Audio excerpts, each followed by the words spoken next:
Good.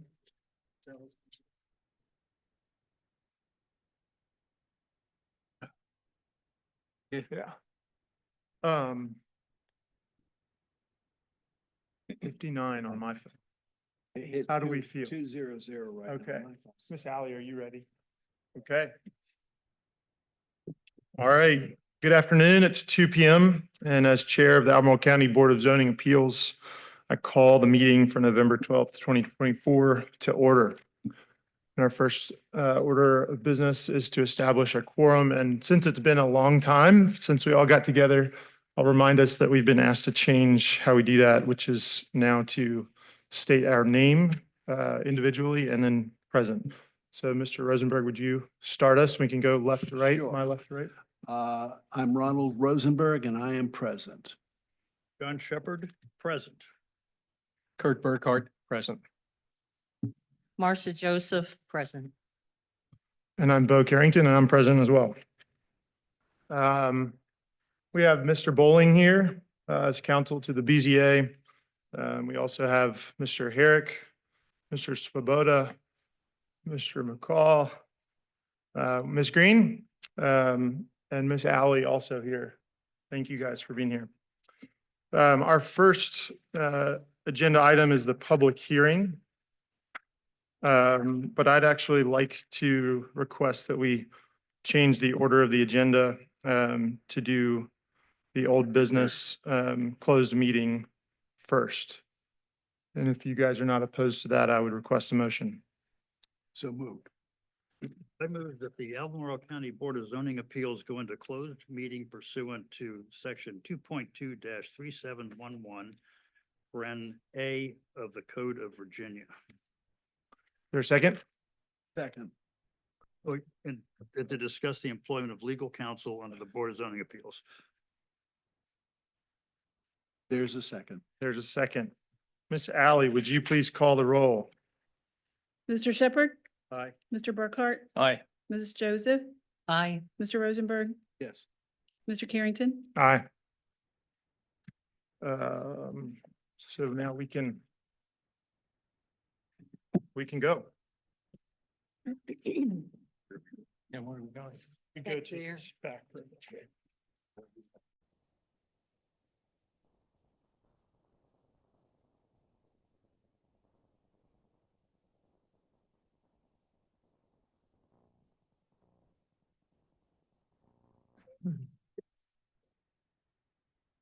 Mr. Rosenberg, would you please, we'll go down the list again, saying our names and present, just to establish again for the record. Ronald Rosenberg, present. John Shepherd, present. Kurt Burkhardt, present. Marcia Joseph, present. And I'm Bo Carrington. I'm present as well. I have a motion to return to the regular meeting.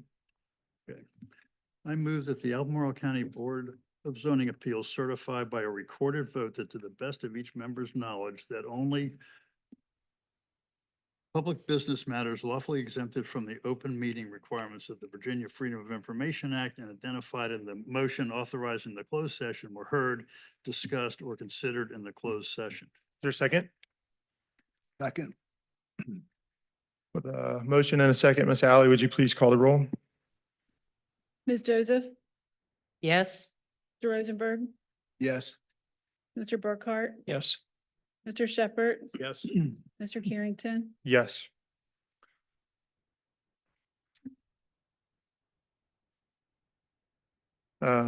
So the board approved a contract for legal counsel in closed session.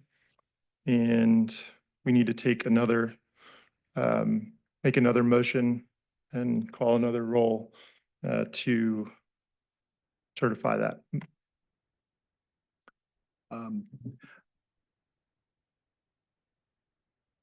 Suitable motion. I think it's just, I move that the board approve the contract offered to Mr. Bowling for the upcoming year for his services.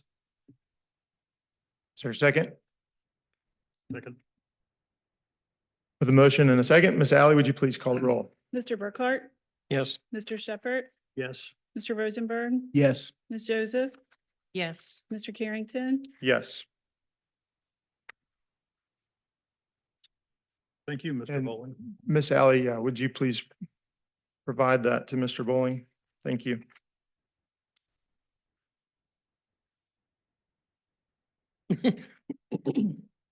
Find it before they change their minds.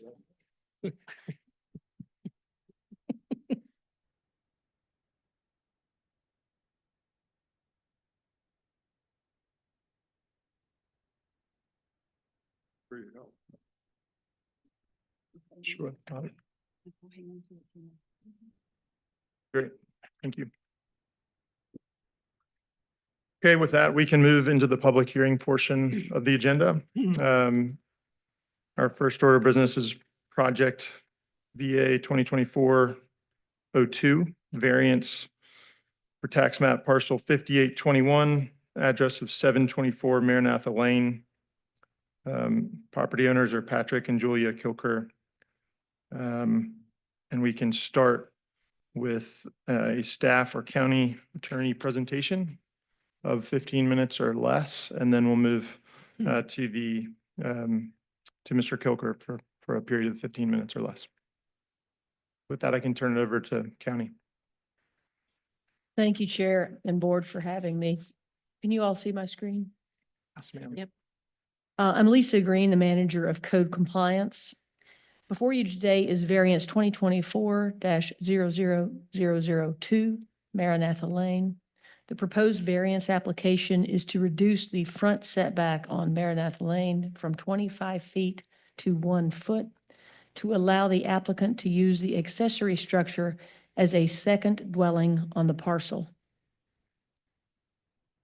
A quick summary of what I'm going to cover for you today in this variance application is the vicinity, the site information and specifics, the overview of the variance criteria, staff recommendation, and then a motion for action. The property is in the western portion of the county at 720 Maranatha Lane and is zoned RA rural areas. In the RA zoning district, for any structure used as a dwelling, the district requires a front setback of 25 feet from the right-of-way of a private road. The red square shows the location of the structure being considered and will be noted throughout the presentation.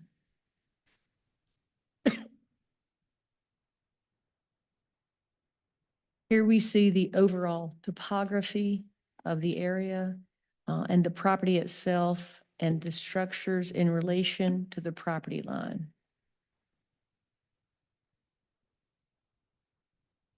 Here we see the overall site and the relation of the structure to the property line and the 30-foot private right-of-way deeded easement.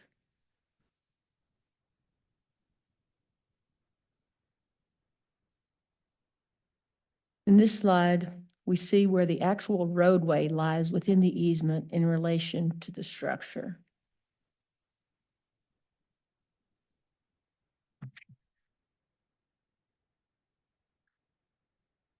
Now, the specific requests from the applicant. The applicant is requesting a variance from the rural area setback requirements to reduce the front setback for a dwelling from 25 feet to 1 foot. This reduction is needed to convert an approved accessory structure into a detached single-family dwelling. According to the staff report, the previous owner applied for a building permit to construct a workshop in 2008. The building permit application was approved for the accessory structure, which at that time only required a 6-foot setback from any lot line or right-of-way. The permit was issued, construction began, and most inspections were completed. However, the previous owner did not finalize the building permit, and the project was deemed abandoned after 6 months of inactivity. Despite this, construction continued without a valid permit, leading to the conversion of the workshop into a detached single-family dwelling unit. If the previous owner had requested this conversion, it would have been denied due to the requirement of the 25-foot front yard setback from the property line or any right-of-way. The current owner, Mr. Kilker, reached out to us because he wants to use what he believed to be a lawful dwelling for short-term rental purposes. This is when the compliance issues were identified. Mr. Kilker has been working with staff to try to achieve compliance, and he has submitted the application for the conversion of the accessory structure into a detached single-family dwelling. It is the change of use from an accessory structure to a single-family dwelling that requires the structure to need a variance because it does not meet the required front yard setback. The building permit application for this conversion can only be approved or denied once the variance request has been reviewed and acted upon. To orient you to the site, the next few slides are on-site photos, as you see the north arrow. Here we see the entrance to Maranatha Lane from Dry Bridge Road looking south. And here we see the entrance to Maranatha Lane from Dry Bridge Road looking north.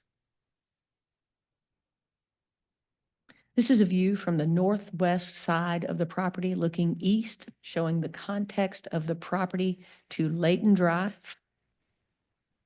This is Maranatha Lane. And this in the background is the subject structure.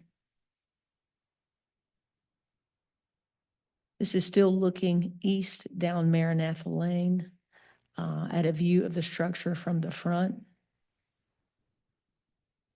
And this is looking west down Maranatha Lane at the view of the structure from the rear. Now to the specific regulations for granting a variance to be granted. It must be shown that a request meets both the definition of a variance as provided in the Virginia Code 15.2-2201 definition and Albemarle County zoning ordinance 34.4I. The Virginia Code and the criteria outlined are outlined in the zoning ordinance as well.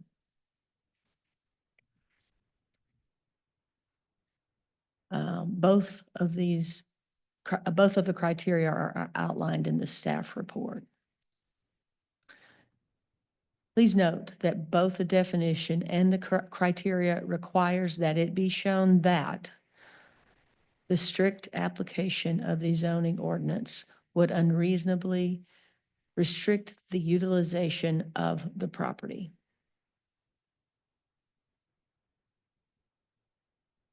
Please remember that all criteria must be met to grant a variance. The criteria staff has identified, that is the strict application of the 25-foot front setback, would not unreasonably restrict the utilization of the property nor alleviate a hardship due to physical condition. So these sections are not met.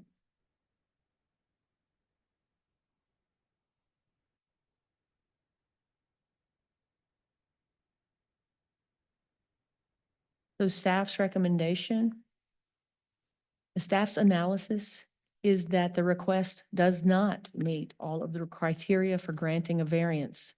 Therefore, staff recommends denial. The following motions are offered for consideration and action by the board.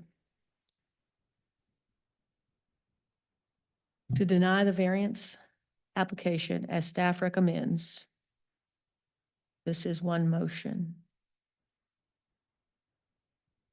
And if it was the board's choice to grant the variance, we have a motion ready for that as well.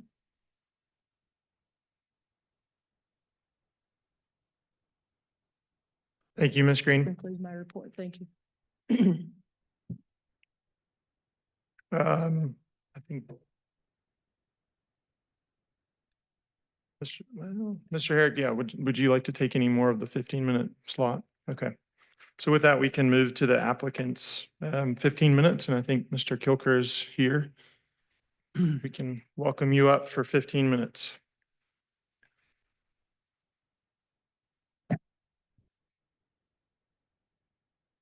Good afternoon.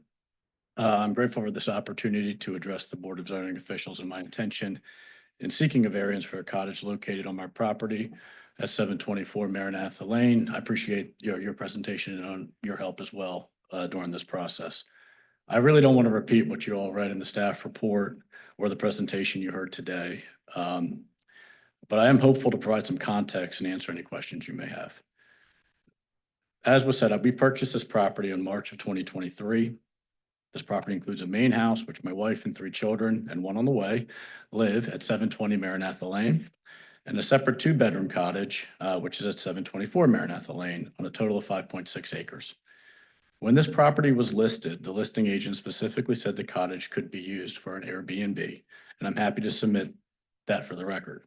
And prior owners rented the cottage out previously before we moved in. So I was very much under the impression that this was a dwelling. As you know, I went through the homestay process and we learned that this cottage was not properly permitted as a dwelling, but rather a workshop when it was first constructed. Obviously, this came to a total shock to me because the cottage, in the practical sense, if you look at it, looks like a dwelling. It has 2 bedrooms, full bath, full kitchen, washer and dryer, and a family room. My family and I invested money into updating this cottage because it was a little bit dated, with the hope that we would have family and friends stay there, and to list it as a homestay to generate a little extra income for our family to support us. Not to mention various friends and community members with locally owned businesses who benefit from homestays and tourism in the area. We also have contracted with a property management company for this purpose. I would say that if we knew this cottage could not host family or friends or even be listed as a homestay, it would have given us some serious reservations on purchasing this home at this price point.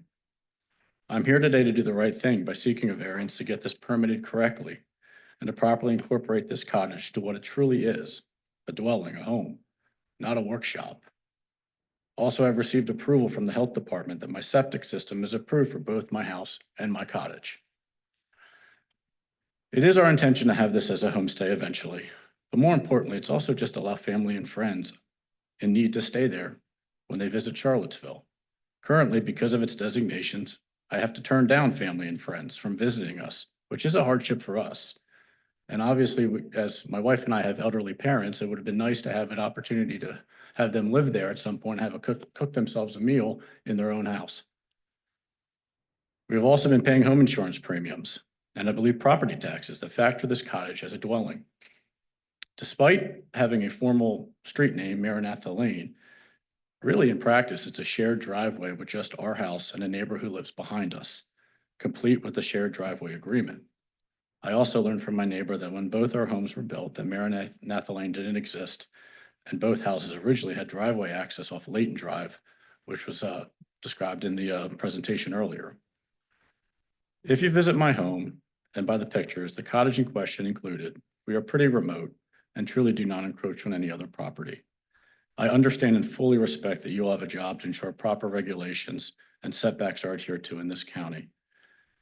And I do appreciate all the help and support from the staff as well during this period. But I am seeking your support for granting a variance, since without it would create a hardship for my family and create serious uncertainty of what to do with this cottage if it's not granted. I thank you for your time, and I'm happy to answer any questions you may have. Thank you. Thank you, Mr. Kilker. Any questions from the board to Mr. Kilker? Yes, I have a question. You mentioned that in the past, access had been granted to the existing house through Layton Drive. Yeah, that was from a neighbor who told me that at some point when this house was originally built, there was access from Layton Drive. So you don't have any documentation of any I don't, agreement to do anything like that? but I maybe be able to get that from the county. But I do know, I see I noticed that, or this is from a neighbor who lived there for 30 years before they built this. And when we discussed the variance with her, she mentioned to me that both the structure, now this might be before 2009, when they went for the cottage and for, when the original house was built in 1930. So, and that was accessed off Layton Drive, not Maranatha Lane did not exist. So the big house was accessed by Layton Drive. That was my understanding, yes. So. And maybe, I don't know, that 2008, when the subdivision occurred, is when the new road was platted. I believe that's true, yes. Thank you. I have a question. Thank you for your materials. They were very helpful. And the photograph that the county took was helpful. The front, Speak into your mic. yeah, please. the front of this structure, was that shown in the photograph that showed up there, the county it took? The front of Taken. the structure? The structure, there was a photograph of a very nice, lengthy building, but with the front door seemed to be facing the camera. Is that correct? That's correct. I believe so, yes. Would you say that is correct? That is correct. Okay. And that door, front door, does it face on Marantha Lane? It does. Oh, it does? Okay, I thought that's the driveway into your house. Yeah, Well, which that's door are correct. we talking? Could you We're trying to get this put back up, the Okay, pictures, so okay. we could go through those. because I think that's an important issue for me in terms of calculating. Okay, if that's the front. Oh, yeah, that picture, that's the front door I'm that. gonna go goes- back to the, sorry. Okay. Oh, shoot, this is. Diagrams are probably most helpful too. Photo, the first photo.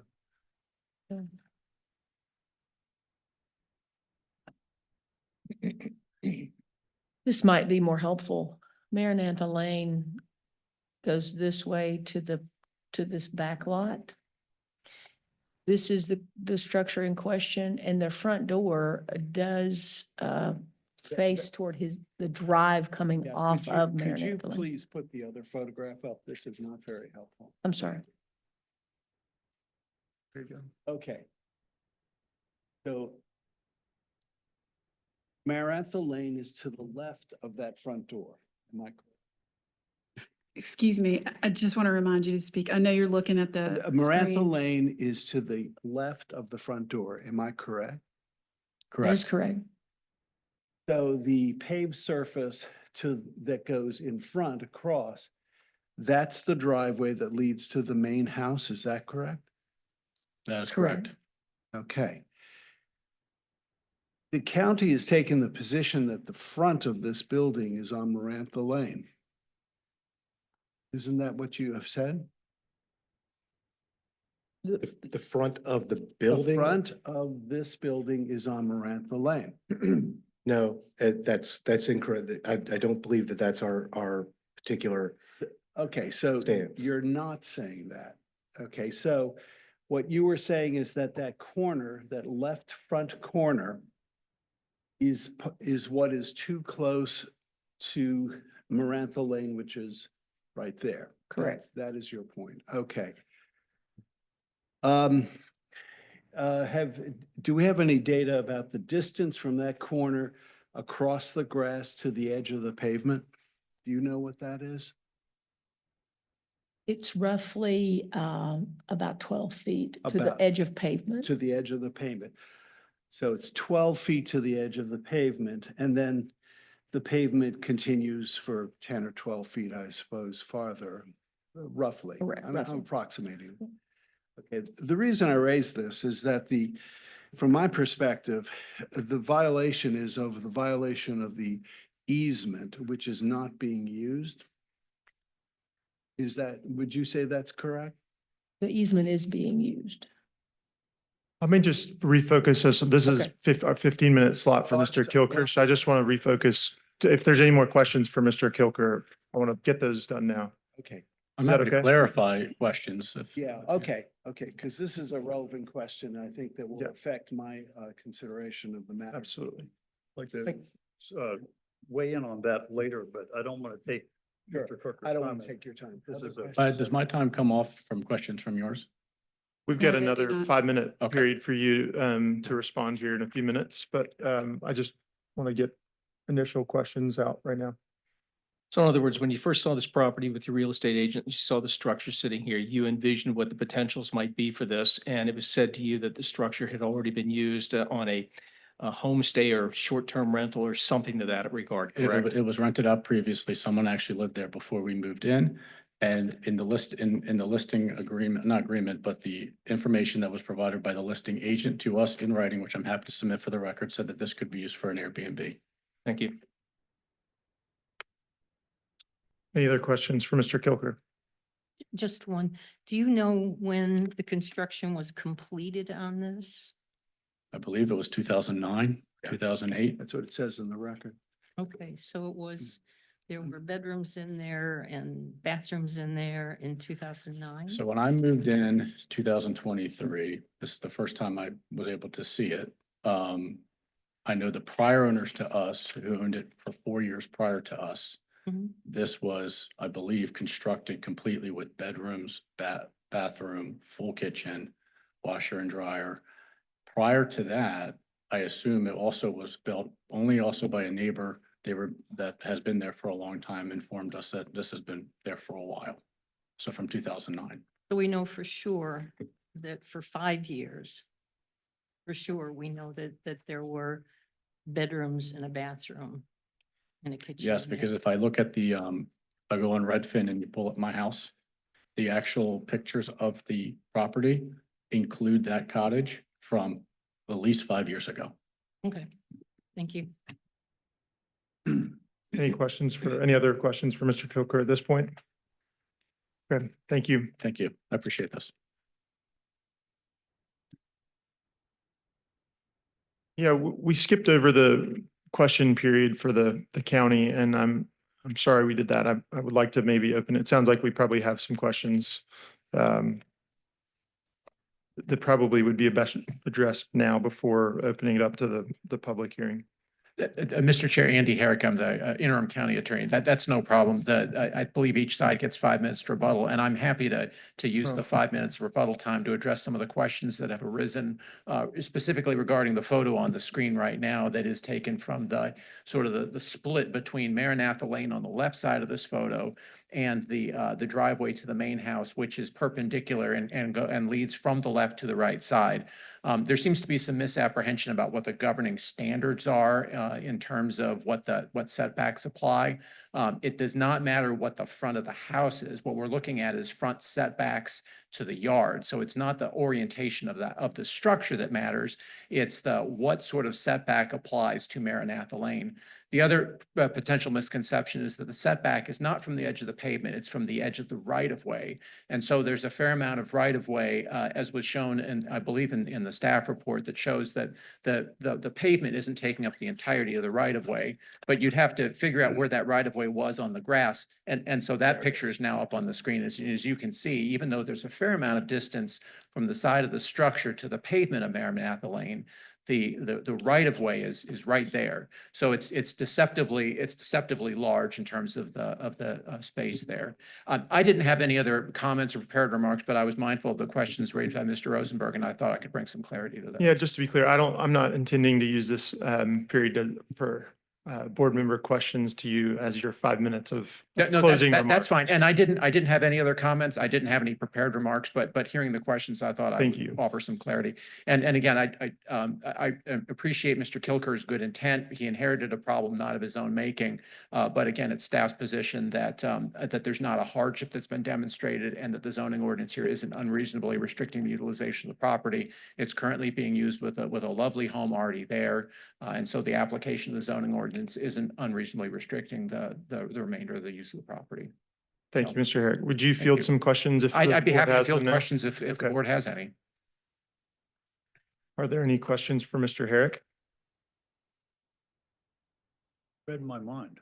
Okay. In terms of how to, talk about the setbacks and the edges of the easement. Again, yeah, I the appreciate setbacks that. are, Right. I mean, the front and side are from the road. Same. And I believe there's some questions ahead of the meeting as to what setbacks would apply in this situation. And again, since Maranatha Lane is a private street, you've got to work back 25 feet from that private street. And that is considered a front setback, even though it's along the side of the subject structure.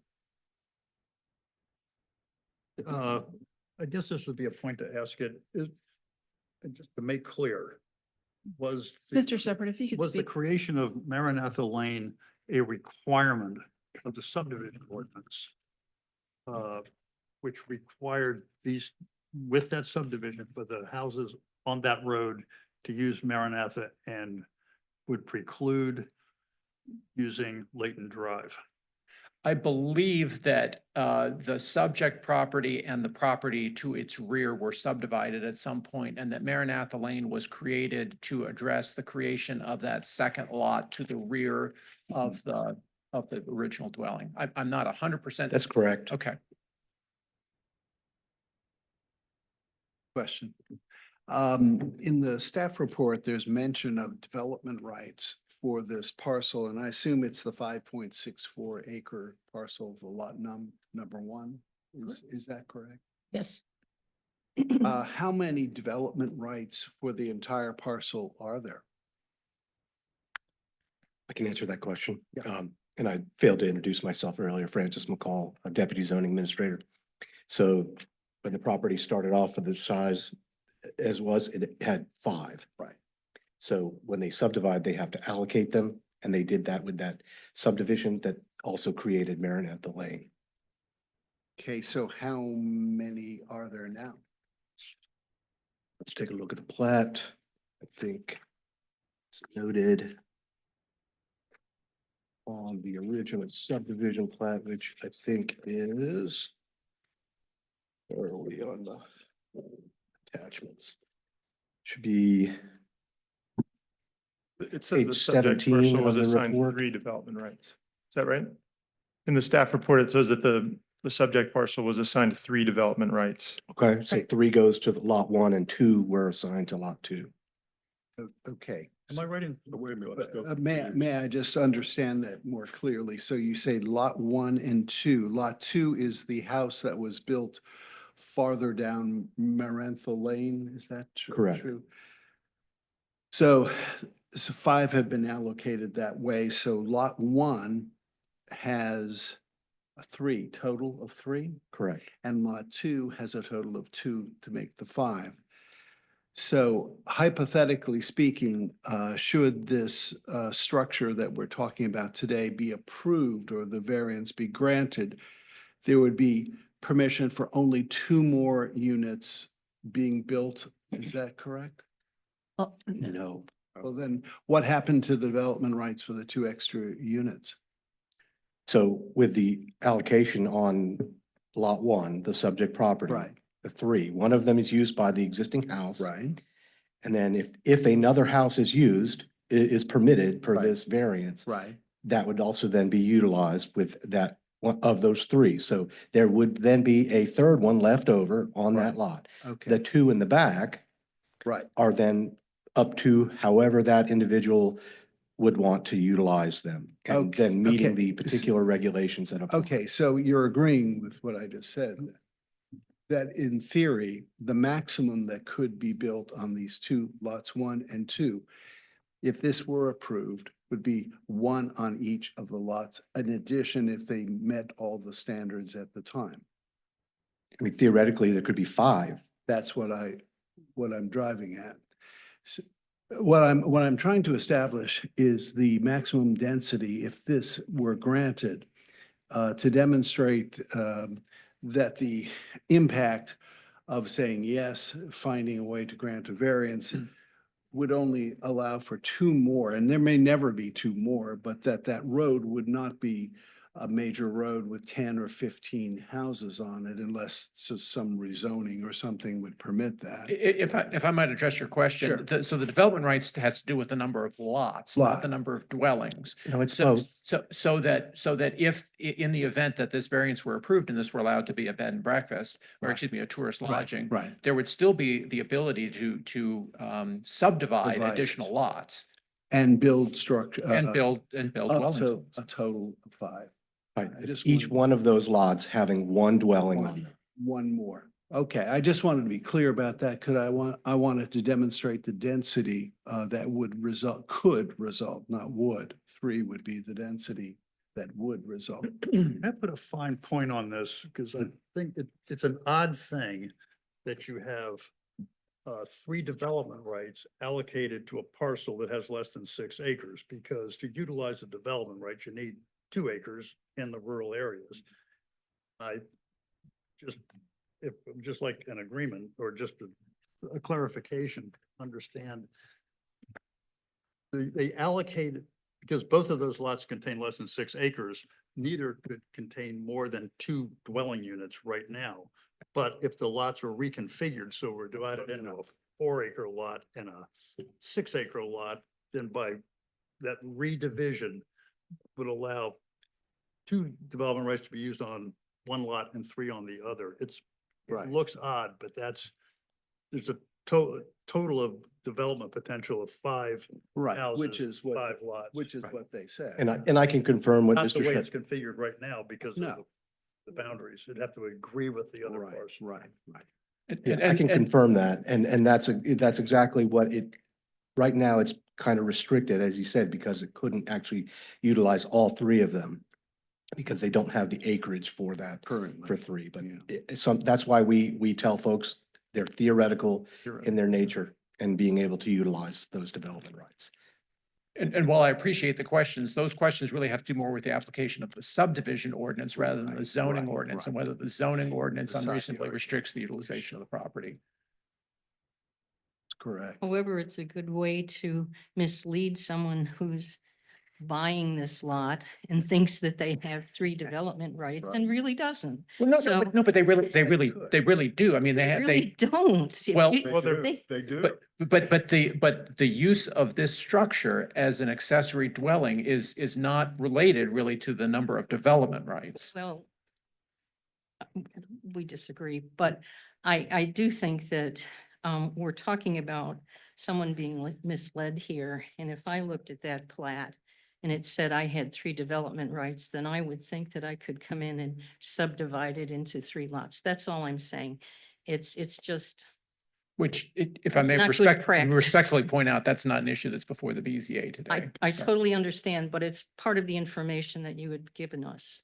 So when there's somebody who worked in zoning for some time, I look at it and say, whoa, what's going on here? But I also just want to note in the olden days, we would have had to construct a proper 2-acre lot to have another subdivision on here, and the proper lot would have to show proper setbacks, 30,000 square feet of contiguous space that was not in a critical slope area. I mean, all that stuff, setbacks from streams, blah, blah, blah, blah, blah. So this is, and I do disagree with you saying that this has nothing to do with a subdivision, because if this is another dwelling unit, it's increasing the density. So that's what I was picking up from. Well, never mind.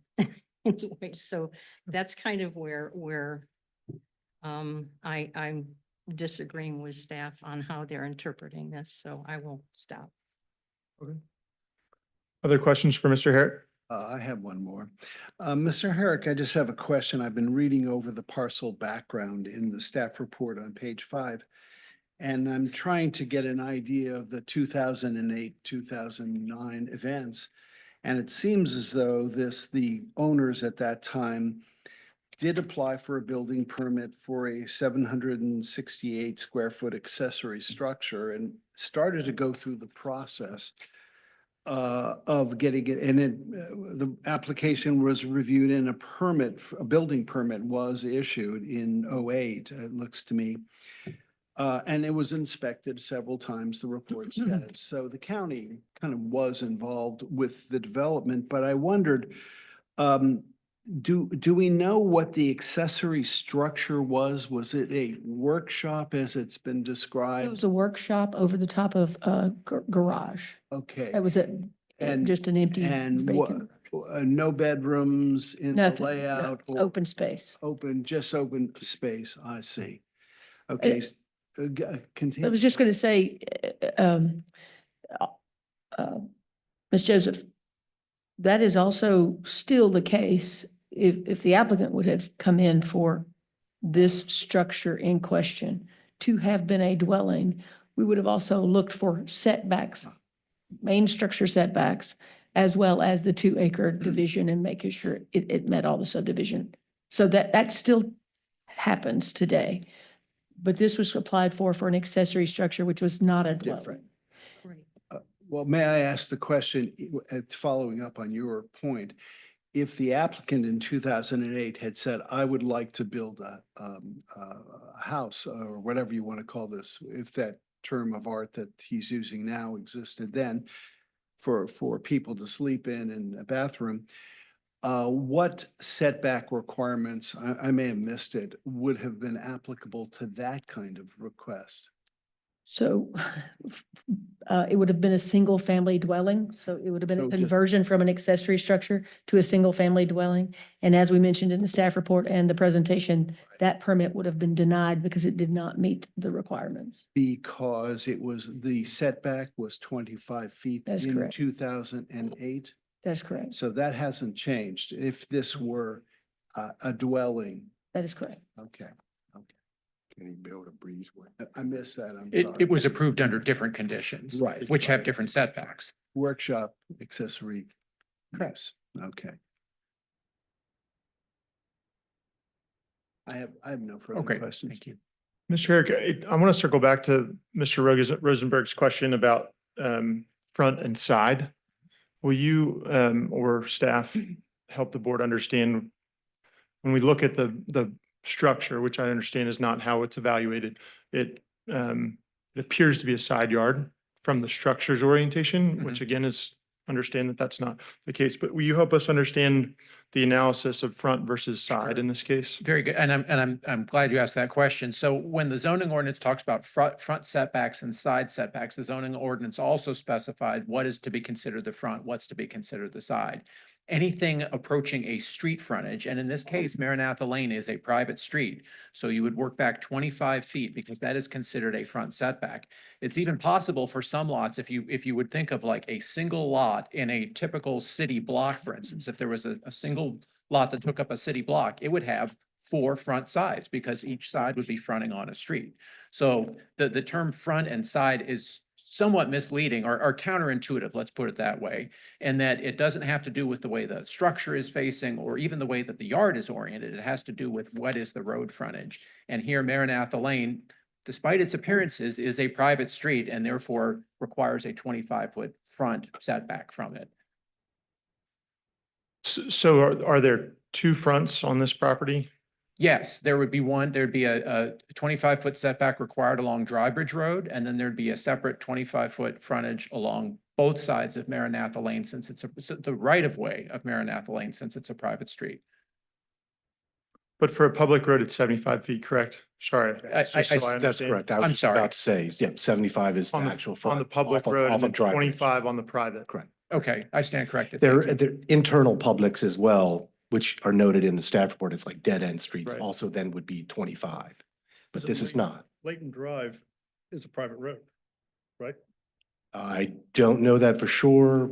I mean, On the if It is it shown as a private road on the plat. may say private, a lot of times, whether that's the case, Road sign says it and it says it on the plat. It's a 20-foot private road, correct? I have a question. Mr. Herrick, this may be something you don't know the answer to, but when the easement for Marantha Lane was granted, who is the grantor and who is the grantee? I am not familiar with the specifics of the subdivision creating the lot to the Okay. rear. What I was thinking was if there was some way that the easement could be relocated farther towards, to move that boundary away, because it's never going to be used, and make the edge of the paved road the bottom edge of the easement and move, look at all the space up above it. I wonder if relocation of the easement might be another solution to this problem to eliminate the violation. Yeah, I Well, don't know the extent to which some sort of revised subdivision could continue to meet the access requirements for the rear lot. I don't know whether that's, And I think Ms. Green pointed out that the edge of the pavement to the structure is about 12 feet. So it would still need a variance if it were wanting to be a dwelling. But it wouldn't be as large a variance.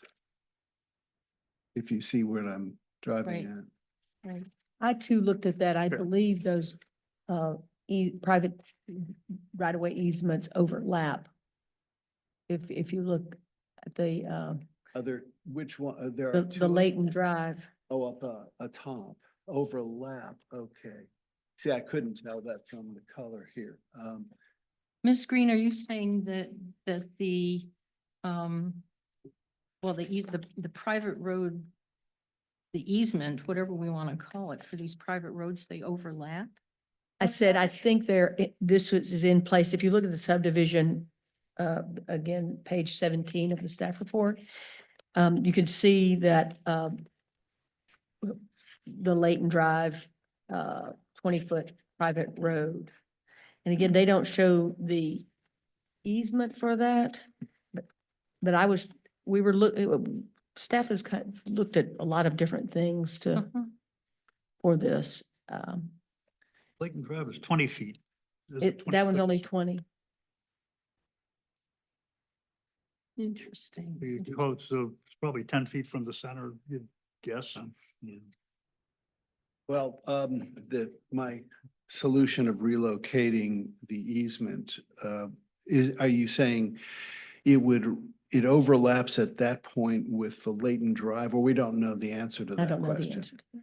But hypothetically, what if it didn't?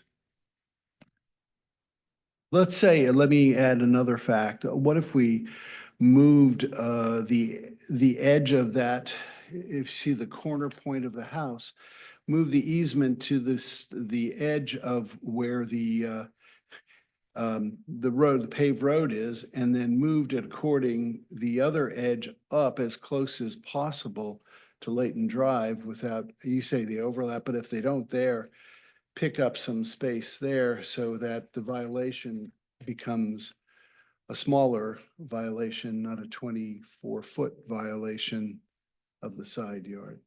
Or is that something that you just can't, you don't have enough information to answer?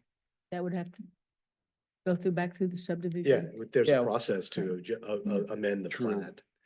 Okay, amend the plat. Okay, I'm just trying to think of the mechanics of doing this. The mechanics now involve the other property owner as well. Yeah, but and I can't imagine why the other property owner would object considering the paved area doesn't change. Assuming that there was consent on that from that person.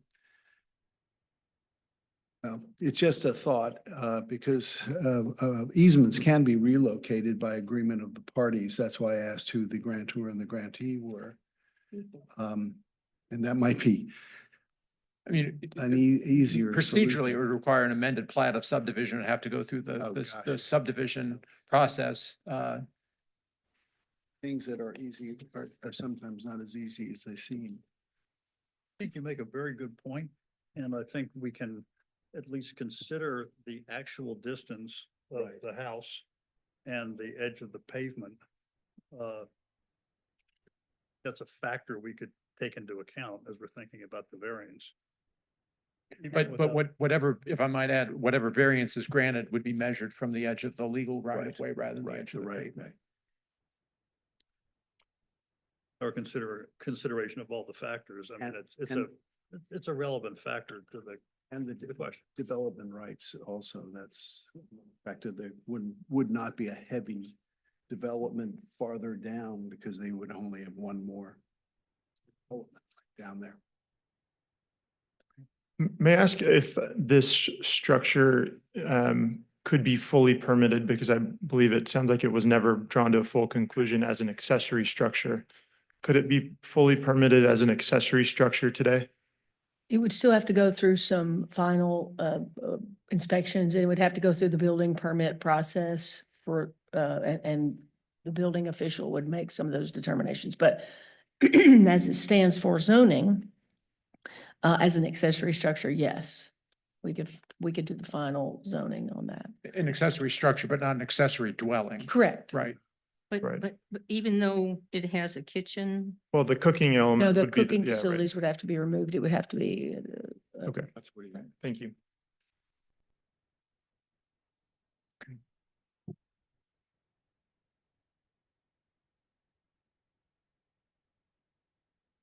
Pause to Okay. gather thoughts for a moment. We don't have anyone signed up to speak in a public hearing.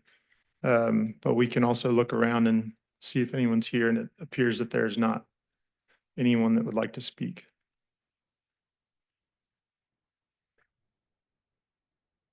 So seeing none, yeah, I think we do have our reservation for 5 minutes of closing remarks. I don't know if we're ready to get there yet or not, if there's other questions. I don't have questions of either the county or the applicant, but I Okay. have thoughts. And I'm waiting for that. Sure. Would the county like to utilize the 5 minutes of closing remarks? Any portion of that 5 minutes? I think I already have. Mr. Svoboda reminds me that the public hearing generally needs to be open before the board hears closing remarks from either one. I'm happy to submit what I just said as our closing remarks, but just a reminder that the public hearing needs to be open before hearing from the applicant. Thank you. Yeah, we got a little bit out of order there. I apologize. I just didn't want to shortchange the questions for the county staff. And with that, we can open it back up for 5 minutes of closing remarks from the applicant.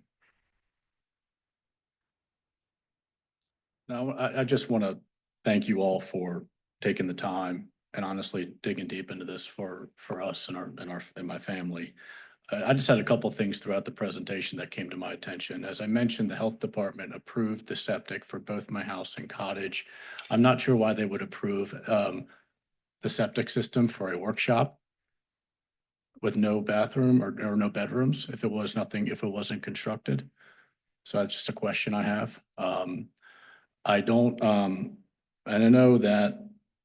for sure, and I'd love some some proof that when this was built in 2009, that it was an open space and it wasn't actually fully constructed into a dwelling, which was alluded to. And like I said, there's a lot of discussion about a private road. And I ask a little grace on this because this is a driveway. I understand there's a house behind us. I understand, and I can provide as more testimonial from my neighbors who would be supportive of this if that is something that you wish. I'm also unsure of what you're trying to protect from my neighbors by not granting this variance and all the things that could not happen by not granting it. You know, whether it be an accessory structure or an actual dwelling for an elderly family member to actually cook their own meals in. I asked to look at the bigger picture here and the long-term effort for this property. We do not plan to utilize a number of development rights to put houses in front of my home. I actually would like to use one just for this and call it a day. And if you want any more, I'll give it to you. But I just asked, if you think about this county and the people that are in it and what we can do with it, more so than a few feet that is going to prevent an opportunity. I do ask for your understanding for that. And I too appreciate the staff, the attorneys that are trying to do the right thing. But I think a lot of people want to do the right thing. And I just ask for your understanding and support for this because I really don't know, I understand there could be an accessory structure, but I've been through this process a long time. It's a lot of questions, and I'm not sure how that would play out either, but, without it, a variance, there's a lot of things that we can't do with this property that we plan to live in for a very long time and be supportive in this community. So I am grateful for, your time and honestly, your effort. My first time here at the, Albemarle County Board of Zoning Officials meeting, but, honestly, it was very informative even for me and throughout this process. So I just want to, share my appreciation, and I really hope, that you could see that I hopefully provided much context and clarity for you all. And hopefully, if there's any further questions or any other information you need, please don't hesitate to let me know. So thank you. Thank you, Mr. Coker. We appreciate your desire to bring into compliance a building that has not been in compliance for some time. So with that, we'll close the public hearing. And I'll open up, sorry, we've already closed it. I will open it up for board discussion. I'd like to ask Mr. Bowling a question or two. Sure. As I'm looking at the state code, okay? One of the aspects of the code is it says in granting a variance, the board may impose such conditions regarding location, character, and other features of the proposed structure or use. And what we're hearing from the applicant is using it as an Airbnb or as a cottage for friends and family, maybe even as a long-term rental. So, I mean, can I consider an Airbnb a use that could be excluded in a variance? Question. Well, You have to make your findings, first to get to the variance in the first place, which you haven't done. okay, And then that you want to restrict the use, typically only allow certain uses and not others, correct? yes, There's no Just a other way- reminder for everyone to speak into their mics. I'm sorry. can't hear you. Oh. You want to restrict the use to allow certain uses and not others. For example, exclude outside rental and allow relatives and friends to use it. Right. Oh, I guess, because as I looked at this, and I looked at the subdivision ordinance, and I know this is sort of kind of in compliance. It looks like a 14-foot travelway, and that's what's required as a private road for this amount of dwelling units. So if you've been down there, which I have, it's like, it looks like a driveway. You're right, it's 14 feet wide. So, and I start thinking about things when you're using it for the public, like emergency vehicles and getting them in and out of there. And if you have Airbnb of people who aren't really understand the whole area, is that going to create a problem? See, I did work in zoning. We talked about this stuff all the time ad nauseum. So I keep thinking about what kinds of things could cause any sort of problems in the future for this as an Airbnb. On the flip side, I see this as if it's family, if it's a long-term rental, people know what they're getting into. It's not a surprise. So, I mean, that's kind of what I'm struggling with, and that's why I was asking about the use. Can you say this can only be used for friends and family and not Airbnb? But I still haven't come to a conclusion, but that's kind of where I am. I think it is unfortunate that this was created the way it was, but I don't know. So Yeah.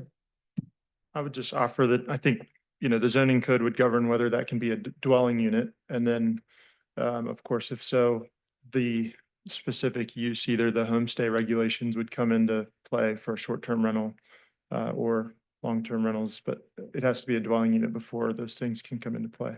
right, and as far as creating any kind of setbacks on this, it's going to be very difficult. Any way you look at this, maybe the rear they'd be okay, but I don't even know about side. So,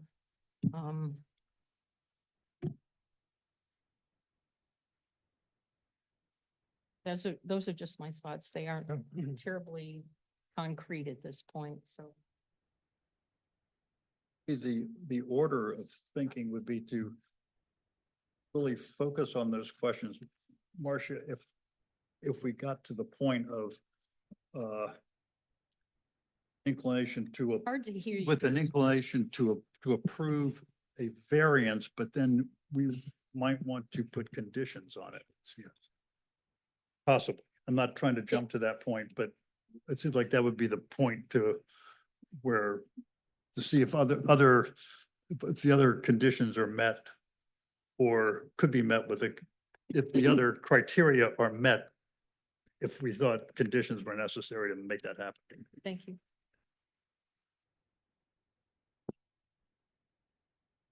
Can I make a couple of just sort of introductory thoughts I'd like to, of course, put out there? One is, I was interested in the court case that creates the requirement for a variance, or one of them would be that the denial of the variance would not create an unreasonable restriction, which is a different criteria than the traditional, whether or not they have a reasonable use of the property.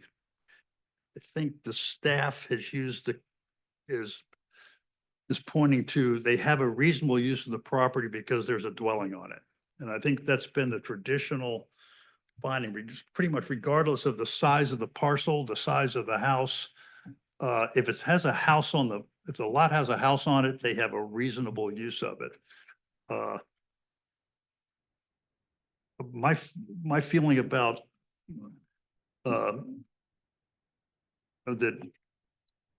be able to use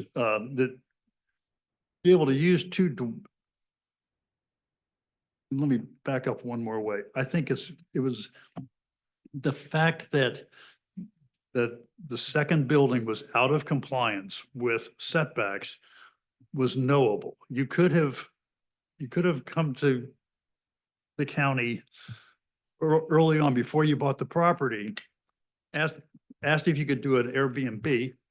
They would tell you, you've got a setback problem. In fact, you've got lots of problems. That was a knowable condition. But I also think that it was a reasonable assumption on the owner's part that there were two dwellings on the property, and they seemed, and you could assume that you could use a dwelling as a dwelling. I think I believe the staff, also found this was not a situation which you caused of your doing. So that is my starting point in thinking about this. Is I think that what's disturbed the background of the permitting, how from the beginning that the preliminary zoning clearly measured the footing from the pavement, not from the easement. That was just a mistake. It happened. Had permits up to the point of, I think, rough ends, then proceeded to work, went beyond the scope of the original understanding. It's unfortunate that happened. But sort of here, but it would be logical.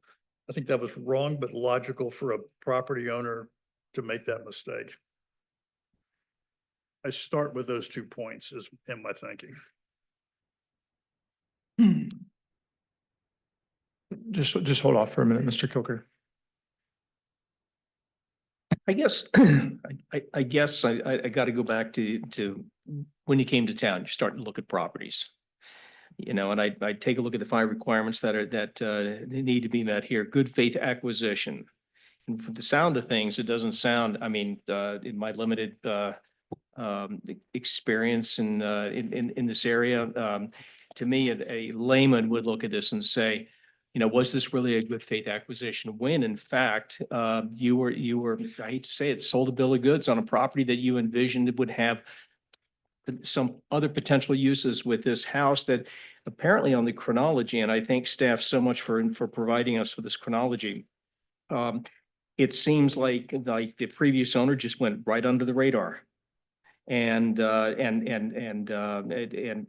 completely neglected all the responsibilities, personal and by law, to complete the structure. So when you see this, you know, you're asking questions, you're envisioning what the potential use could be. So I go back to that, the good faith acquisition. Again, I'd probably need a full legal definition of what that is. But just as a layman looking at this, I'm troubled by that, and I'm troubled by the fact that significant investment was made with the idea that there were obviously prior uses that were permitted and somehow had been approved. I don't know what your discussions were, but this is kind of what troubles me in this whole process.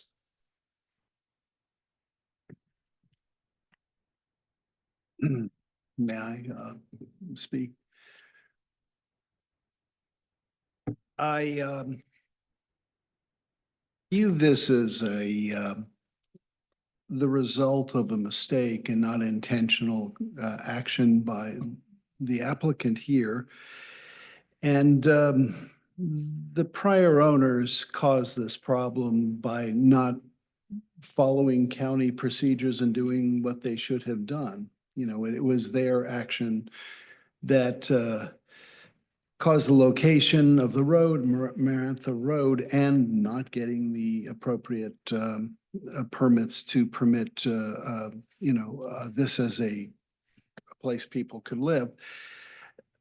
That being said, I hear what both of you said about the buyer, checking. And there's a lot of information in the real estate sales process that, shall we say, is less than perfect. It is not necessarily fraudulent, but it's an exaggeration. It's puffing. It's what an agent thinks. And sometimes the agent is not even dealing with the owner. It's dealing with the estate of the owner, and they don't really know anything about the background because the prior owner isn't there and isn't alive. This is also a long-term conduct. This is 15 years from when this happened, from what I understand, pulling together the facts. So the use of this property with the bedrooms and with the bath and the way it has been described is not occasional. It seems maybe it was intermittent, but for a long period of time. So to the buyer, it may have looked just permissible, because if it weren't, why was it permitted for 15 years? I mean, I'm being kind of rational in kind of an ordinary person way. Third, this private road, which falls into that category, causes the violation of being too close to the corner of the room of the building because of the right of way. Now, in defending the prior owner, perhaps not realizing that it's the right of way that's the measure and not the actual road, he may have thought there was enough space between it. Who knows what the person thought. But so that's the technical thing. It's too close.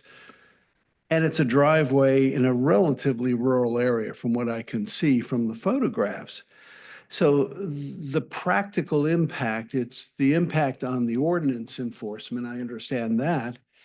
It's not adversely affecting neighbors as far as I could tell. And there's no consequential impact on the public as far as I can see. And that's why I asked the questions about density. If there are a maximum of one more house, if this is permitted on this lot, which would be difficult because of the 2-acre minimum and other requirements. I mean, we're not talking about 20 more cars per day, maybe a car. If this happens, and from what we hear from the applicant, he's not intending to build a third structure on the property. So the impact in terms of density of making this a habitable place, I won't call it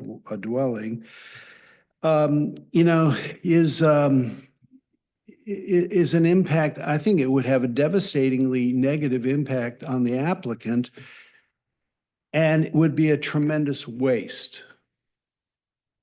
Okay, let's think practically. That's a very nice looking house. Probably the inside looks nice, the bathrooms. So if we deny this, what do you have to tear that out? Is that the implication? It can't be used for people to sleep or people to use the bathroom or cook? So if that's to honor the 25-foot setback in a right of way that, as you can see, has at least 12 or more feet to the paved area, seems like a price that we would be imposing on the applicant. Now, that being said, if you might be concerned that what about the future conditions? I agree what other people have said, a variance conditions, no expansion of the structure. If this were to be granted in this hypothetical, and no agreement to expand the road. Okay? So leave the road pavement where it is and not get it closer to the house in the future. So limit that possibility if a condition could be constructed to do that. So that's my feeling about this, and I'm driven by not that the applicant should have asked more questions because, you know, the person thought what he thought based on the information he was receiving. And secondly, denial of this would be a tremendous waste. That's how I feel. Mr. Carrington, could I staff a question, please? Of course, please do. How often do you find how often do you find something like this occurring in the county? Somebody building a house without any kind of permits? I mean, this, you know, one a week, one every 10 years. I mean, how often does this occur Well, in your experience? more than guys? we like, Pardon me? more than we. More than like. you like? Mhm. I can't give you a number right now, but there's more than you would think. So less than unusual is, I mean, so you're saying that this happens more often than I think it does, apparently. I mean, I don't know if it's one a week, but it's definitely more than one a year, definitely. I mean, so it's, And these are proper dwellings that we're talking about, would, not just sheds or whatever. I guess that's what I'm there are a lot of wondering. expansions. Expansions into. Where things were possibly an accessory structure that is now expanding. The conversion happens more than we like.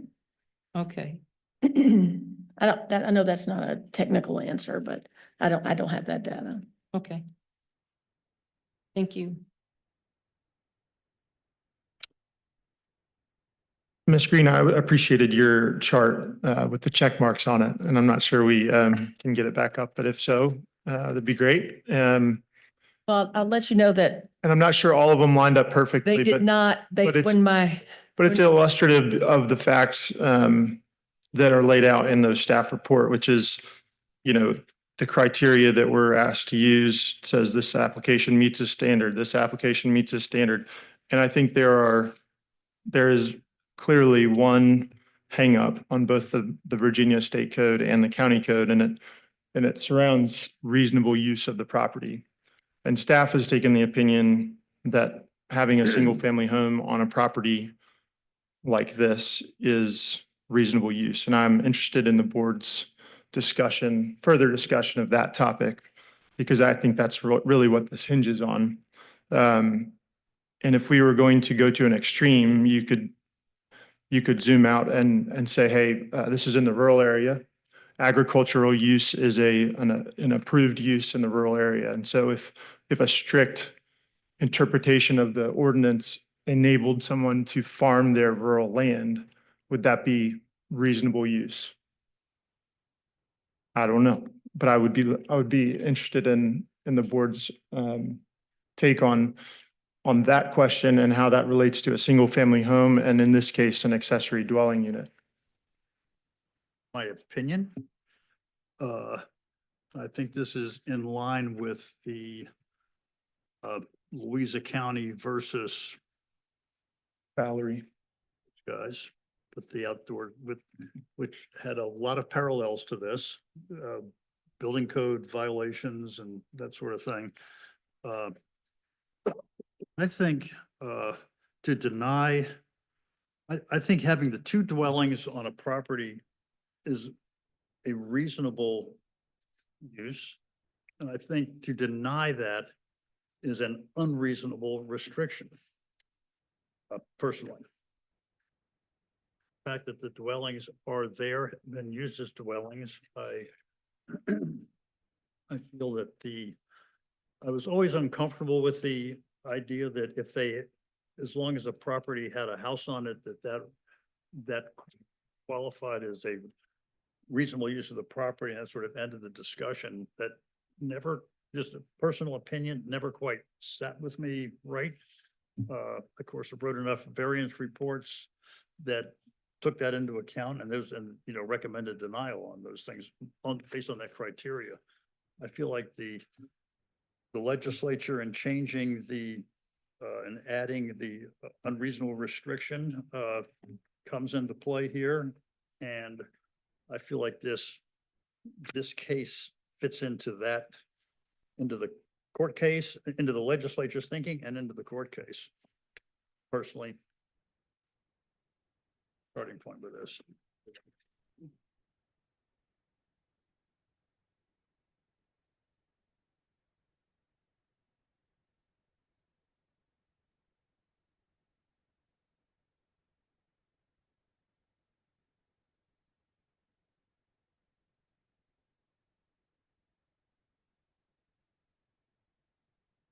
Thoughts about that? Am I, no, anybody? Is that Can I ask staff to help us with the terminology? There's an accessory use, accessory structure, accessory building. There's a dwelling unit definition. And so this is being analyzed against the dwelling unit definition. And then the homestay regulations, if they were to come into effect, require it to be an accessory structure. Is that correct? Or accessory building? How does that? Not necessarily. If homestay came into effect, this would be an accessory structure that was being used for the homestay use. Homestays could be in the main structure as well, but in this case, the applicant, if this variance were granted and the dwelling were to remain, the applicant would apply and actually has an application in. It's just on hold to use this accessory structure for a homestay use. Got it. Thank you. I just have a question. I guess something I'm going back to is thinking about the accessory dwelling and the septic tank. And perhaps, I don't know if there was a separate utility charge that would go to the structure, all of which I assume would have to get approved by the county at some level in the process to make sure it's up to code, right? Well, the power would have been approved as for the workshop during that initial permit. So that's how if you're talking about utilities, talking about power. Yeah, and I'm just wondering whether or not in the application phase where you have to go through whether it's the health department or the county to finally sign off as part of the process, whether in those applications it had clearly stated this would be an accessory woodworking shop thing only, or was there any mention of an accessory dwelling listed in the process? No, and it was only for zoning. It was only, and any of the inspections that we have the information on, that was only for this accessory structure, a shed, if you will, with a garage used as a workshop. So there were no inspections done at that time for a dwelling. Is there in fact such a thing as an accessory dwelling? I've never heard that term. Dwelling or an accessory structure, right? John, I can't hear you. Is there such a thing as I'm confused by the term accessory dwelling. I've heard of like a large dwelling, smaller dwelling, the rental cottage in the back and the big house in the front, but I think they're all dwellings, are they not? I mean, are there different rules for, This is, I think wanna the stay- I wanna accessory stay on dwelling is track. coming into play with the homestay. yeah, I want to stay on track with Right. the homestay thing and not, That's Or- correct. But since it's not in the main dwelling where it's in an accessory structure dwelling, but it is still a dwelling because it meets all the definitions of what a single family dwelling in by ordinance. Bart Swoboda, zoning administrator. Ms. Green, I just want to try and put it into maybe some plainer language. I think Mr. Shepherd understands it. So we don't have accessory dwelling units. We have second dwelling units. If the structure were if an accessory structure has the ability to be rented as a Airbnb or what we call tourist lodging, right? Or short-term rental, then we have a thing called an accessory sleeping unit. We don't use the term ADU. So an accessory sleeping unit doesn't have the kitchen.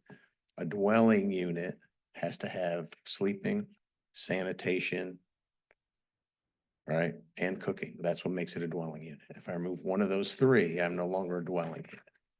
Okay, so that's part of what could happen or part of what goes on when we talk about homestays. Is we have these detached sleeping units. I think when we originally started talking about those, this was a long time ago now, we called them part of the dwelling unit, and that's where that term kind of comes from, but it doesn't really exist anywhere. It's just nomenclature, but in this particular case, if the kitchen were to stay in this building, it is considered a second dwelling. In the rural areas, you can use this second structure. Old days, we might called it a guest cottage, right? We could use this guest cottage, which is actually a second dwelling, as part of a homestay. So that's allowed in the rural areas. And so that would be a possibility, and it could be either or. Like it could be you stay as a guest cottage and I could have a B&B, if I use old school terms, in the main house, or I could just use the guest cottage. Or the guest cottage could be actually a long-term rental for somebody's residence or, and so on. So I don't know if that helps or confuses a little more, but that kind of trying to bring the modern terms Yeah. together with what we know as older terms. Mr. Swoboda, in both of those cases, the violation would still exist. Set the 25-foot violation, regardless of which category you put the structure in, right? Yeah, there's a setback violation. In either case. In either case, because this is a storage building. And what's out there now, when I change that use, I need to comply with current regulations. Right, I understand what you're Right. saying. I'm just trying to be clear that regardless of how we categorize this, it still has the same problem with the 25 feet. Yes. Well, just to clarify, as part of the parcel history and the ordinance history, there were times where we would allow an accessory structure like this to be in that front yard that only have to meet the 6 feet. It's then now since changed back to then require it to be 25. That was part of the history in But the that- report about changing the ordinance. But since that inspection was done and they built it in that location with that, Right. relying on the county's Right. approval of that That was location. prior. You could have a bathroom Yeah. in the Right. sleeping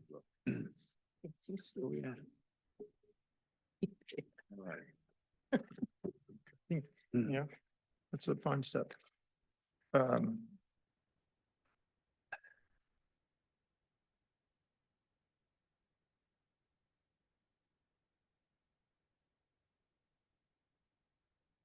My apologies for when I downloaded it, this computer, it messed all the That's check okay. marks up. That's so I okay. Thank you. Apologize for that. The thought is helpful and this Very useful. illustration is helpful.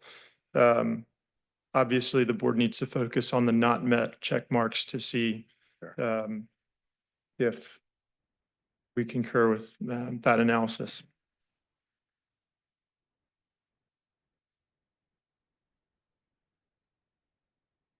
Mr. Svoboda, would you be willing to just clarify for me the historical practice or any of the staff historical practice of determining what's reasonable use of a versus unreasonable?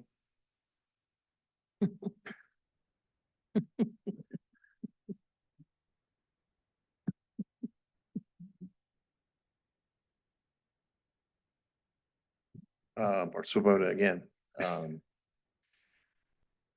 So traditionally, we talk about, reasonable use is pretty much any use that you can have it instead of this. So if I have a house or a farm or a business or anything like that on there, that's what we would consider a reasonable use of the property. So the example we would use years ago is to grant a variance for a swimming pool based strictly on the fact that this is where I want it and not due to any other features like stream or things that restrict the property or floodplain, or I had to move it, to maybe benefit, not get into a stream buffer versus, just where I want to have it. So if I had a house that needed a variance to have a swimming pool and it had to get, 1 foot from the line, then we would say, no, that's not reasonable.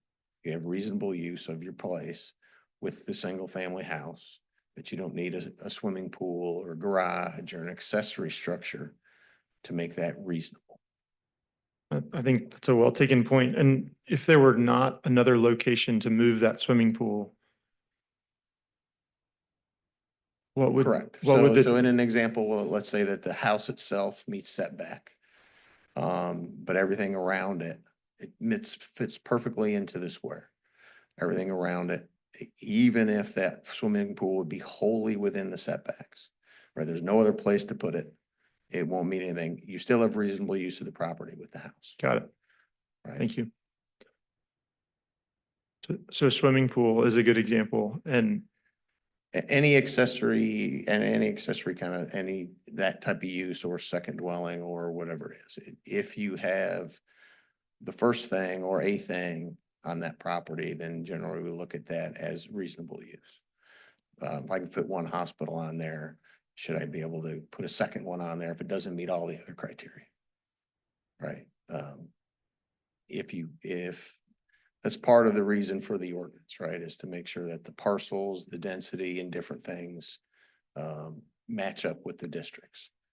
So it may not seem reasonable to have a second dwelling unit on a 10-acre piece, but if it doesn't meet setback and it's in the stream buffer and it's in critical slopes and all those other things, then it probably shouldn't be there because we're trying to protect all those other things also as part of the regulation.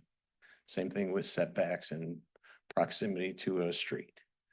Proximity to a street within the development area is a lot closer than it is in the rural area. So to keep a rural area feel, you want structures farther away from the road. Things like that. So those are the different things that the ordinance is trying to protect. thank you. That's helpful.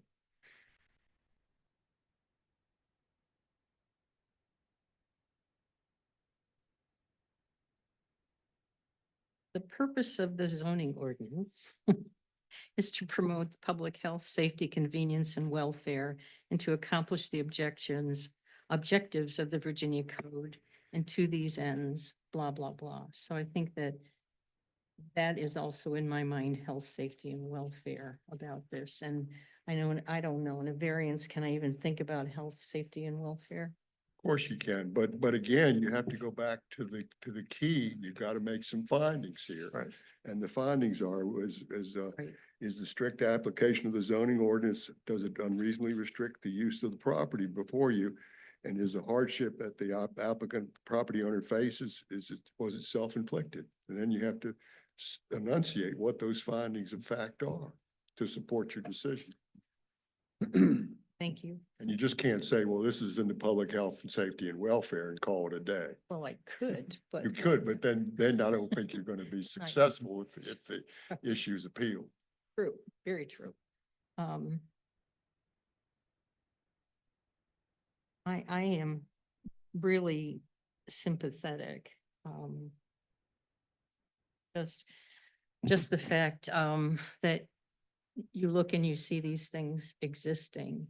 I'm sympathetic to staff because you're in a quandary at this, looking at it and saying, wait a minute, this doesn't meet anything. You couldn't put a 2-acre parcel around this thing. It doesn't meet any setbacks. So I think that's why this is taking us such a long time in trying to figure out what makes sense. I'm a little concerned, Ms. Green, when you tell me that this happens a lot. And I don't want to make a decision that maybe encourages people to do something like this. I think that's what's sort of sticking in my head. Although this applicant did not create this, but bought into it. And I did look back at the property records to see when this sort of thing happened. You can tell by the cost of the property itself when this sort of happened.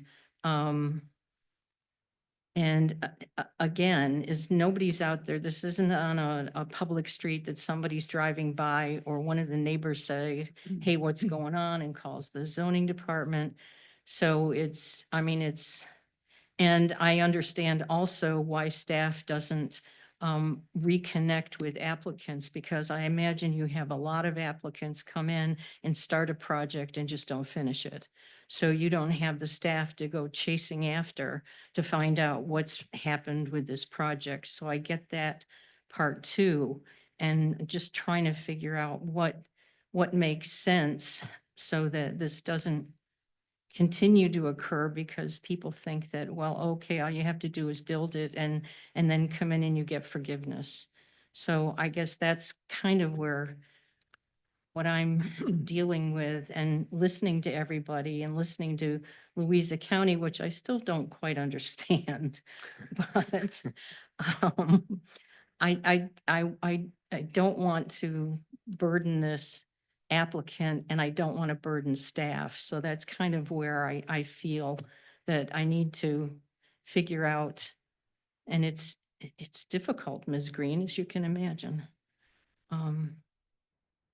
So I don't know. I have a Let me question. hear from you. I have a question for the zoning administrator, just on the first element up there, having not been met. Maybe provide me with a definition if you could, please. The strict application of the ordinance would unreasonably restrict the utilization of the property. It doesn't say full utilization or partial utilization. So could you explain that, please?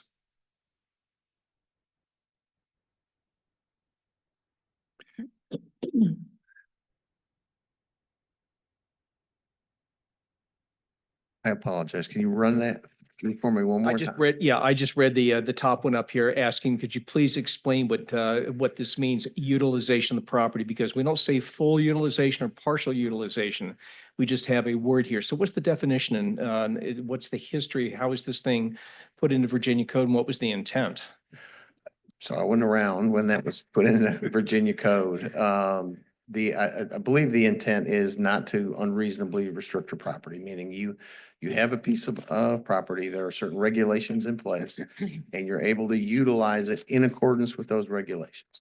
That's kind of the basics of what that means. If I have somewhere else on the property to put this particular use or a particular use, then that is what is reasonable under the ordinance, and reasonable in what we adopted through ordinance revisions, through the Board of Supervisors, all those things that make the zoning laws and other laws kind of on the books. So that those reasonable restrictions, whether it's a setback or whether it's 55 miles an hour on the road, that's what that's for. So reasonableness happens within the regulation. Things that aren't reasonable don't. And if there's some gray area, that's what the variance is for. So when we analyze something, or like a special permit with the board, when we have a use that's special, They get to analyze that to see if it fits in that particular place for that particular parcel, and then they're able to mitigate some impacts with conditions.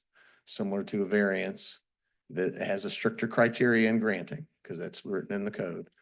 But that's about if it fits within that area. So I have a 5-acre parcel with a 75-foot front, a 25-foot side, and a 25-foot front. So this is a corner lot, another 25-foot side, and maybe a 35 rear. I don't remember what the parcel shakes out. Short story is there's 4 acres left, at least, to be able to put something else in there that meets the regulation. So from staff's analysis, with that much area left to have a structure available for this particular use, then it's reasonable to assume, and from looking at the property and the critical slopes, stream buffer, all those things, there is other buildable area in accordance with the regulations set up that make it reasonable to place a structure like this in a different location other than in the setbacks. Right. Does that help? Thank you. Yes. Mr. Svoboda, theoretically, you're right. Put yourself in a time machine that's 15 years ago when all these events occurred. The function of a variances were added to the original enabling act a long time ago, 100 years ago, that authorized zoning. And it was put in there, as Mr. Svoboda said, as a gray area. There are mistakes, there are errors, there are misjudgments, and there needed to be some flexibility, not too much.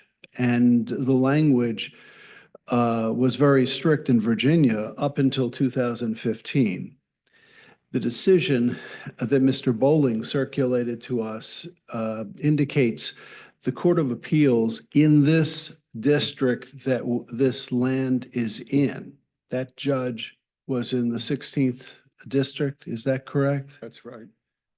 So that judge is the judge who rules in panels, and there were 3 judges in that panel to be critical of this unreasonably restricts language, interpreting this as a evidence that the legislature, General Assembly, intended to make variances more flexible, I believe. And your question was, what did they mean?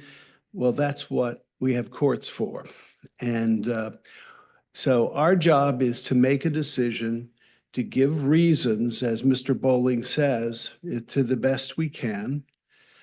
And the court's job is to determine whether our decisions fit within their thinking of what unreasonable means.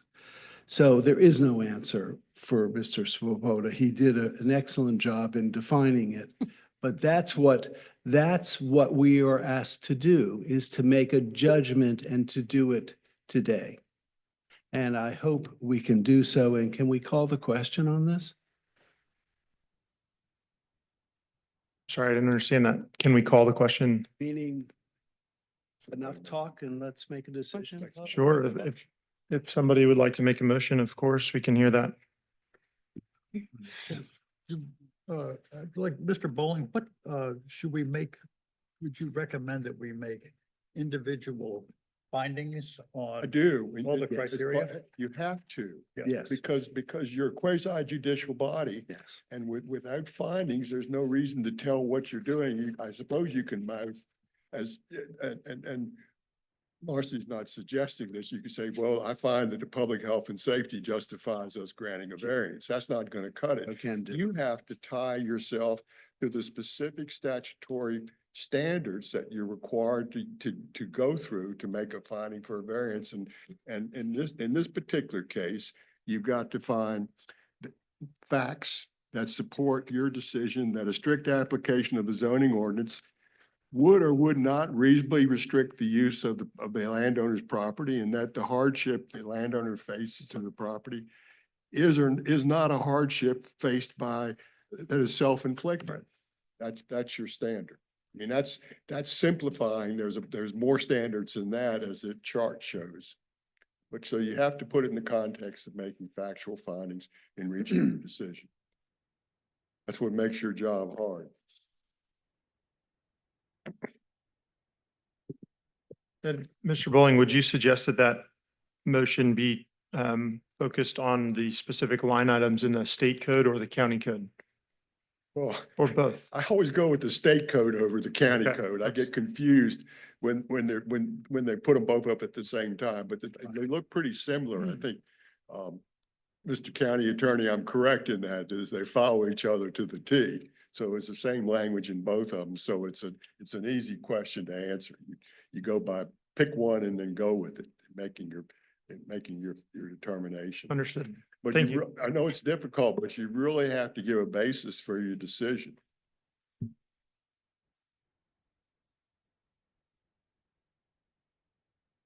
And if you can't, then that goes sure. to the issue too. Yeah. Mr. Herrick, I think this question might be for you. Would you help us understand whether the county has changed interpretation or posture towards reasonable use after 2015 or after the Louisa Valerie Holdings case? Yes, sir. I acknowledge that the law has changed in 2015 and that the Valerie Holdings case recently was the Court of Appeals one interpretation of the new language that is the post 2015. I think what Mr. Swoboda said earlier, though, holds in terms of answering Mr. Burkhart's question of what is an unreasonable restriction to utilization of the property. I would concede that if this were a half-acre parcel or a third of an acre parcel or a quarter of an acre parcel, and this 25-foot setback was taking up the majority of the space or all of the buildable area, that would be an unreasonable restriction to utilization of the property. I think on a larger lot like this, which is 5 acres, and you build in the 25-foot setback, there is still, I haven't done the math, but I'm imagining 4+ acres worth of buildable areas on the property. So it's not as though the county is restricting this to just a single dwelling. The secondary dwelling conceivably could be there, or the secondary accessory use could conceivably be there, but just not in this location. That's the restriction on the property, is the location of this accessory dwelling. Not that it can't be there, but in the specific location, it's restricted.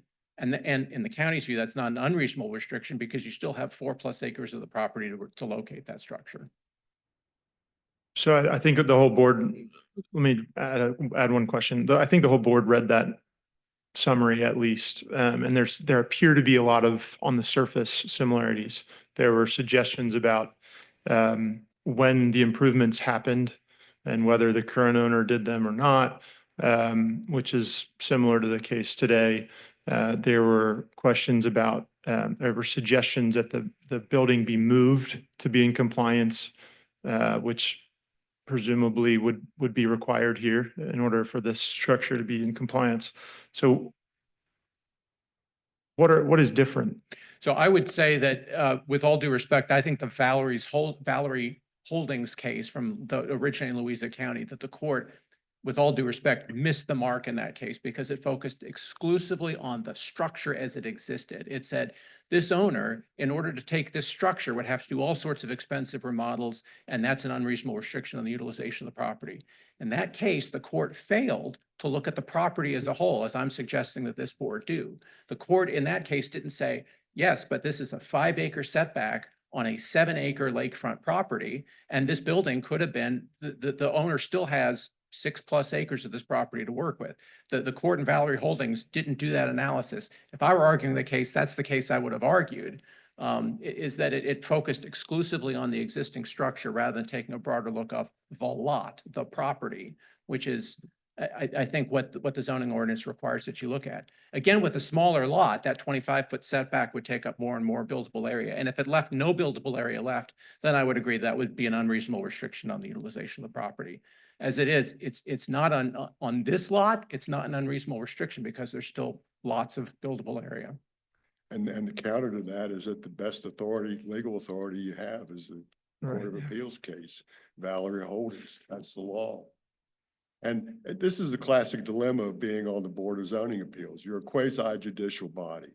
And you, to some extent, you not a legislative body, and that's a role that you don't want to get into, but you're always skirting up against it because of the nature of what you do. The classic case for setback violations is somebody builds, like here, you build a house, there's two houses right next to each other, and somebody built a house, three-story house, a foot into the setback. I mean, they came before you for a variance, you know. For many years, you come to the BZA and you could get a variance on that. There wasn't any question about it. I mean, it wasn't practical to move the house, whatever, this three-story house over here. And then the law gradually changed, and now you can argue that it's changing back, at least since 2015. But what that all means is for you people in your infinite wisdom to hear the facts before you and make the best call you can, given what you've got before you, as to whether or not the variance should be granted. And it's not easy to do, but you have to make your findings. If you don't make the findings, just say, well, we're going to grant the variance, we're not going to tell you why, it's not going to do anybody any good. You're going to have to do it. And if you can't make those findings, then that really goes to the issue before you. Thank you, Mr. Bowling. I don't know Thank you, if I Mr. hope Herrick. that helps. But Yes, it does. Thank you. Any further discussion, any motions that anyone would like to make? I think if we go through like point by point, I think we'll clarify where we are as a board. I just, take, number one, do we agree or not agree with that? If we do, under the second, if we don't, vote. Yeah, is it fair to say that I think there's maybe general agreement that the ones that are met in staff's opinion, Yeah. are there any dissensions to the? Okay, yeah, that'd be great. We can go by one, that's fine. Can I interject? I must leave at 4:30.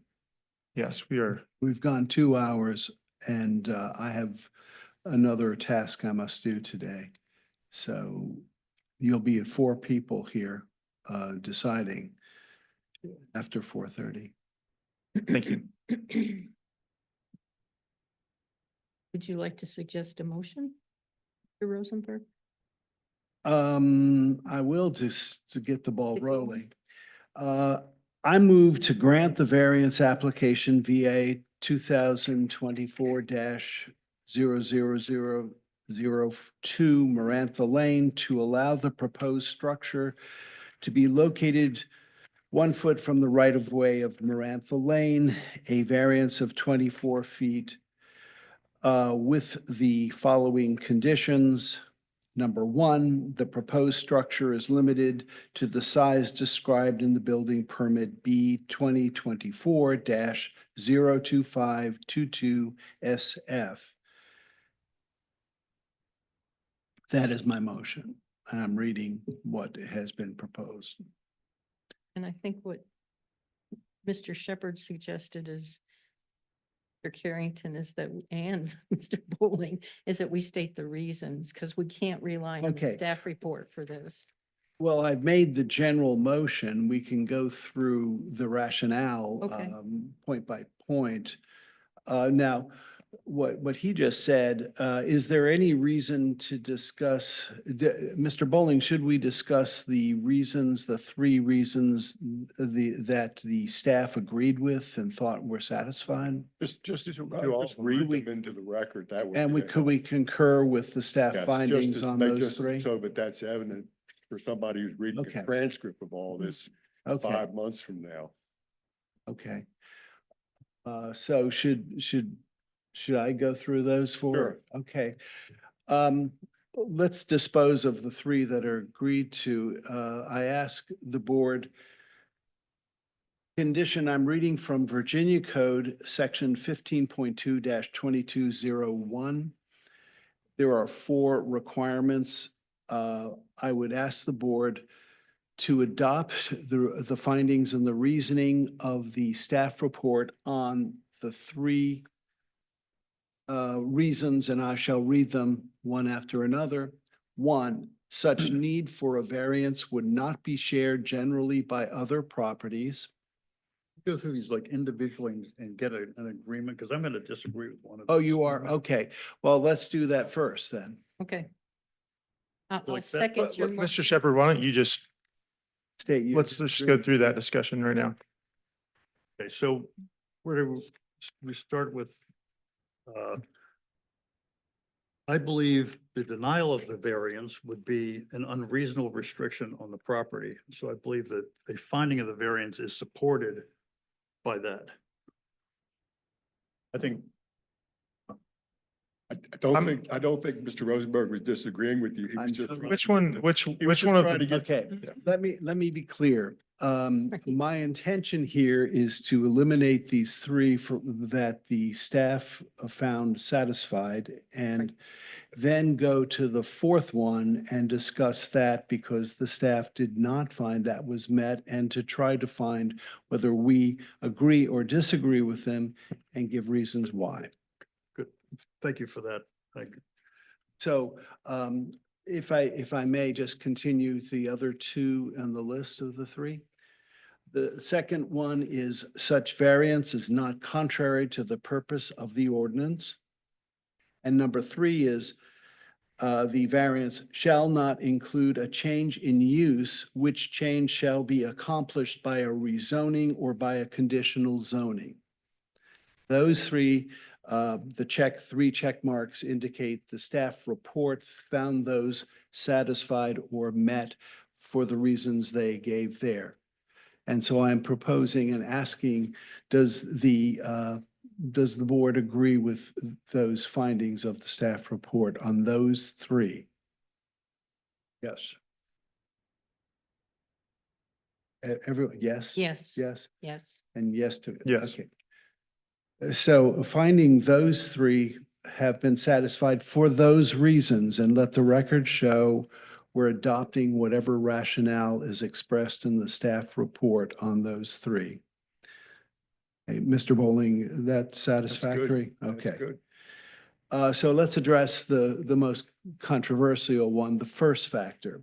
The strict application of the ordinance would unreasonably restrict the utilization of the property. And I just open that to the five of us who would like to start. Or do we need a straw poll or, to? are you still in the motion? On the motion to approve the variance, and this is the fourth factor, and to see if we agree with it. If we don't agree, then it fails. The motion, I guess, would fail because we wouldn't hit the four factors that are in the statute. So I'm trying to decide whether the board agrees that that fourth factor is met or not met, And also you need to And give why? some facts. and, Why? and why. Who would like to start off? Restricting the use when we know that that use has been around for many years. I think that that's what, when I read this, I say the strict application would unreasonably restrict. I think that going into this, and again, I went and looked at the real estate records and saw when this was probably built and noticed the increase in price for this piece of property. And hearing from the applicant that the neighbors say this has been in use for several years. Yeah, I know, watching Judge Judy, I know that's hearsay, but but I also know that he's been around for a year and it has been in use. And he went out to do this legally and all of this comes up. So I do feel that he bought it in good faith and felt that this is the way it would be used. And so I think it would, I hate to say this, but I do think it would unreasonably restrict Okay. this property for that reason, because it was understood that this was on here. And yeah, we all know when you talk to a realtor, you should probably talk to somebody else too. But I do feel that he really did buy this in good faith and expecting to utilize it as long-term rental, short-term rental, Sure. or whatever. So that's what I'm basing my thoughts on this first aspect. Okay. Who else needs to speak? I agree completely with this, and I think what resonates, and it should with everybody on this board here, is aging parents and the fact that how much will long-term care cost and congregate care, the facilities and so on. The fact that that has even been mentioned, Mhm. that having family close, providing good quality of living and so on. I think that this, being denied this would deny them the opportunity to take care of family. And I assume you support the finding of the strict application, the first factor. You agree with her that it would be unreasonable to deny the variance? Yes. Okay. I agree with what, basically the way Marcia laid it out. I think this would be an unreasonable restriction on the property owner based on the fact that the dwellings were there, and it was a reasonable assumption to think that you could use a dwelling as a dwelling. Okay, so you agree. So we have three agrees. Where do you stand on this one? I may differ a little bit just in the sense of my opinion of the strict application circles back to the definitions in the code and them being unclear. They differ in many places. We haven't talked about this. The definition of a yard and a setback is different. There's places in the code that directly apply to this setting that conflict each other, and we're all working with an imperfect code. I think we all know that, but the strict application of a conflicting code, I do think would unreasonably restrict this property. So I can agree. Well, I will agree with factor one as well. For the reasons I've heard, they're persuasive to me. Reasonable reliance on long-term use, mistaken reliance, but it could be reasonable from the perspective of the applicant. Had this been a new case where he was proposing to build a structure exactly like this, I don't think I would have supported this myself. But we deal with the facts of the case as we find them. And I think the law on this matter is developing in the way of being more liberal in terms of granting variances and finding unreasonable restrictions. At least that's my intuition. And so I support my colleagues here, and I think all five of us do. Do we need to be more specific about the reasons we're giving, or does the record contain enough information for you? Well, I think you've been pretty good so far. And it's not perfect, but you're trying hard, and I don't mean that like it sounds. I mean, it's what you're doing is difficult because of the nature of the subject and the fact that legally it all hadn't been defined for you to Right. make it easy. It's difficult. The Well, court- good shouldn't be the enemy of perfect or vice versa. So I've made my motion. And there's one other factor what's though I that? have to bring up. and Yes. There's a two-pronged Oh.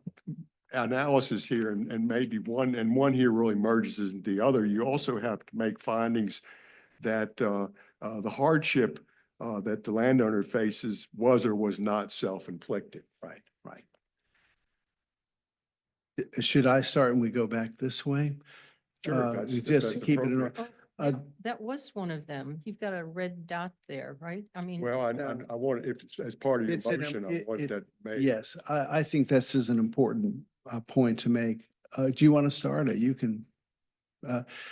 I agree it wasn't self-inflicted. Had he built this surreptitiously and then comes before us asking for a variance, that would not be the case. It's not what happened here. So I believe that under the facts in the record, this was good faith error and based on reasonable reliance of the applicant, and it's not self-inflicted harm. I agree it was not self-inflicted. As I said before, this information was knowable, but I think there was so much evidence that it was a dwelling being used as a dwelling that it was reasonable to make that assumption, so therefore not self-inflicted. I agree that it was not self-inflicted. I further agree that on the part of the buyer, that it was a good faith acquisition. And I agree with my colleagues on other points raised. Joseph? That would be 15.2-2309 and 2, and it would be I. The property interest for which the variance has been requested was acquired in good faith, and any hardship was not created by the applicant for the variance. I agree. So from what I can see, all five of us concur. So should we have a vote on the motion? Need a Is there a second? second? Second, he was ready to go. Marcia Joseph had already Wait, seconded the good. motion. I want to bring up one more point before Oh, we do sure. this. Before we vote, yes, go ahead. Hold on, just, Let's go. we have a motion made by Mr. Rosenberg. Has it been seconded yet? It was Ms. seconded by Joseph? Marcia Got it. Joseph. Sorry, I missed that. Thank you. Yes. Yeah, her hand was up. Prior to that, Mr. Shepherd? There's in the county code, there's a requirement that, and this gets back to what Mrs. Joseph said at the very beginning, that granting the variance will not be a substantial detriment to adjacent property and nearby properties in proximity of the geographical area. That standard for me is the place to talk about whether a homestay with, as we were talking earlier, with less regulated, more and more strangers coming to the property rather than just like one tenant, parents or something like that. Less, just, it would be a more disorderly use than being used as a regular long-term rental. I don't know if anyone else, if we want to go into that, this would be basically considering adding a condition about that use to the variance. You want to make a motion to that effect? To amend the be motion, revised? Feel like I'm conflicted on that. I would need, I'm not ready. I guess I should make the motion and let us vote on it, just to put it on the table. But Motion to amend. a motion to amend. I would make a motion to amend the motion to restrict property to a, I don't know, how to say, at least a 1 month rental. I'm not sure. I feel like I'm being harsh here and almost throwing a curveball at the last minute, and it's bothering me. That will never Because work. I think this, That will never work. I don't want to do this in a sudden kind of curve out of the blue way, but I think you made some good points, Ms. Joseph, at the beginning. But I'm not committed to that. Mr. Carrington, could we just have like a discussion, sort of a, Well, you need An a, unofficial- you have a motion. And We now have you a need motion on the second. well, floor we can't have discussion though. of the Oh, motion. with John's motion, Not unless there's a second. Oh. Have you made a Second. full Uh-huh. motion? waiting for a Is second. there a for formal John. motion? Would you like further discussion? I want to know how to properly Hadn't get, really made the motion. yet. Right, that's what I thought. I think you're asking for further discussion over whether there's substantial detriment to a homestay being operated, a homestay use. yes.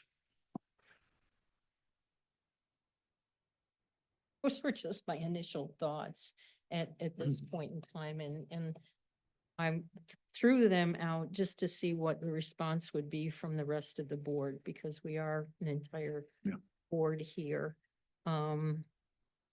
So Uh, I think we need a second on John's. There is no. Mr. Shepherd hasn't made a full motion yet, I don't think. I think the I want to county, withdraw my motion. okay. Withdraw his motion, end of story. All right, so we have Mr. Rosenberg's motion that's been seconded by Ms. Okay. Joseph. Yes. And it is a long one, so we'll hope that the minutes can capture it appropriately. But I think we are ready for a vote. Okay. Ms. Ally, would you please call the roll on Mr. Mr. Shepherd, Rosenberg's motion? Mr. Shepherd, Sorry to do this. I want to make sure I'm voting the way I want to. What does an I mean? It just says it's written. It's written. the motion was to grant the variance with all of the discussion that you all had on the Aye. slide language with the lists Aye. and the good faith statement. Votes aye. Ms. Joseph, Aye. Mr. Rosenberg, Aye. Mr. Burkhart, Aye. and Mr. Carrington. Mr. Rosenberg, you included the proposed structure being limited to the size described. Exactly as it's written. We don't know here. what that size is, but it Whatever that is. presumably matches what's on the ground. Okay. Aye. All right, the motion to grant the variance passes 5-0. And with that, we can move on to our next agenda item, which is the approval of minutes from March 12th, 2024. Does anybody have any discussion or edits to those minutes? None. I have just one question about them, just in general. I noticed that they were much abbreviated compared to past minutes, and I'm just wondering if staff just Mr. made Shepherd, can you please speak into your Yes. mic? I wonder if staff has made a decision to I wasn't getting it. why. just provide less discussion in the minutes going forward. I know I got, I think it caught the arguments, but there was a lot said that were not reflected in the minutes, which is a sort of a departure from past practice, but I kind of like it. But I would just wonder if that was a conscious decision, if you all decided to do that and gave directions to the person doing the minutes.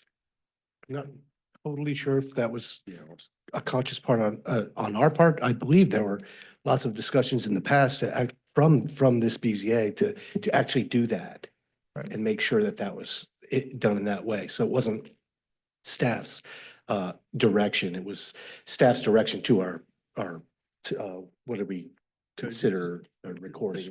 This just struck me as Transcriptions, yeah. as more dramatic than in the past, and I appreciated it, but I just noting that. Otherwise, I thought they were well done, and I want to approve them. Well, there's more to come next for this meeting and then more meetings coming up in a few months. So. Are there any motions to approve the minutes from March 12th, 2024? To approve. the minutes. Second. All right, the motion's made by Mr. Rosenberg to approve the minutes as submitted from March 12th, 2024. That motion's been seconded by Mr. Shepherd. Ms. Ally, would you please call the roll? Mr. Burkhart, Aye. Ms. Joseph, Aye. Mr. Shepherd, Aye. Mr. Rosenberg, Aye. Mr. Carrington. Aye. Minutes from March 12th, 2024 are approved as submitted by a vote of 5-0. Since we have already taken care of all of our old business, I think we can move to any new business. Is there any? No, I would just like to thank Ms. Green. This was an exceptional staff report. I really do appreciate the effort you put in there, and it was really well organized. So thank you. I concur. Effort, thank you. I agree. I wanted to be. Go the one that team. said that. We appreciate staff's efforts, certainly. Any other new business? Seeing none, I think we're ready to adjourn. Do I have any motion to adjourn?